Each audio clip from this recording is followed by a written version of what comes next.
Pernah nggak merasa dunia ini semakin bising, semakin banyak suara, tapi semakin sedikit yang benar-benar mau mendengarkan?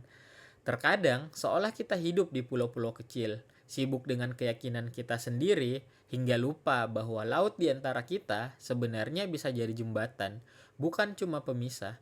Hari ini, Minggu 16 November 2025, adalah Hari Toleransi Internasional. Dan mungkin ini bukan sekedar tanggal di kalender, tapi sebuah panggilan penting untuk hati kita. Dulu, saya pikir toleransi itu cuma membiarkan orang lain berbeda. Asal tidak mengganggu, ya sudah. Tapi semakin dewasa, saya sadar toleransi itu jauh lebih dalam dari itu. Dia bukan cuma sikap pasif, tapi aksi aktif dari sebuah hati yang lapang. Toleransi itu seperti membangun sebuah taman, bukan hanya memastikan setiap bunga tidak saling mengganggu, tapi justru merayakan adanya mawar, melati, dengan warna dan aroma berbeda, yang justru membuat taman itu indah dan kaya. Bayangkan kalau semua bunga sama, monoton kan? Hidup kita juga begitu. Saya ingat dulu masih berusia belasan tahun, saya punya teman dari suku yang berbeda. Kami sering main bareng, tapi kadang ada hal-hal kecil yang bikin saya bingung. Misalnya, dia punya kebiasaan bicara yang bagi saya terdengar selalu keras, atau makan makanan yang aromanya aneh di hidung saya. Otak saya langsung bilang, kok beda banget ya? Kayaknya lebih enakan caraku. Itu adalah benih intoleransi yang halus, sebuah pikiran yang menganggap caraku lebih baik caramu salah. Itu bukan kebencian, tapi ketidaktahuan yang perlahan bisa jadi tembok. Butuh waktu, butuh membaca banyak buku, butuh mendengar banyak cerita, sampai saya sadar. Perbedaan itu bukan kekurangan, tapi justru kekayaan. Dan seringkali, apa yang kita anggap aneh itu hanyalah sesuatu yang belum kita pahami. Jadi, bagaimana kita bisa mengubah kebingungan menjadi toleransi? Jawabannya ada di satu kata, yaitu empati. Empati itu seperti mencoba sepatu orang lain. Kita tidak akan pernah benar-benar tahu rasanya jadi mereka sampai kita mencoba melangkah di posisi mereka. Saat kita melihat orang lain dengan keyakinan berbeda, dengan latar belakang yang jauh dari kita, coba tanyakan pada diri sendiri. Kenapa ya dia berpikir seperti itu? Apa yang pernah dia alami?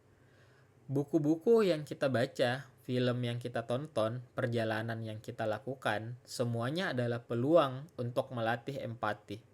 Ketika kita sadar membaca Siti Nurbaya, kita tidak tahu adanya kawin paksa. Kita merasakan betapa tertekannya seorang perempuan di zaman itu. Itu melatih hati kita untuk mengerti penderitaan yang bukan milik kita. Empati adalah bahan bakar toleransi. Semakin kita mencoba memahami, semakin lebar hati kita untuk menerima.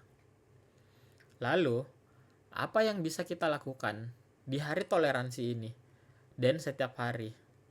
Menurut saya, pertama, mulai dari diri sendiri. Tentang pikiran kita sendiri saat ada yang berbeda, jangan langsung menghakimi. Beri jeda dan coba pahami, cari tahu. Kedua, jadilah pendengar yang baik. Di tengah keramaian, jadilah telinga yang mau mendengar. Biarkan orang lain berbicara tanpa harus memotong atau langsung membantah. Ketiga, sebarkan cerita. Ceritakan kisah-kisah tentang perbedaan yang justru menjadi kekuatan. Ceritakan tentang pengalaman memahami orang lain, karena cerita punya kekuatan untuk membuka hati yang terkunci. Toleransi itu bukan sekedar berarti kita harus setuju dengan semua hal. Tidak. Toleransi berarti kita menghormati hak setiap orang untuk percaya dan hidup dengan caranya sendiri.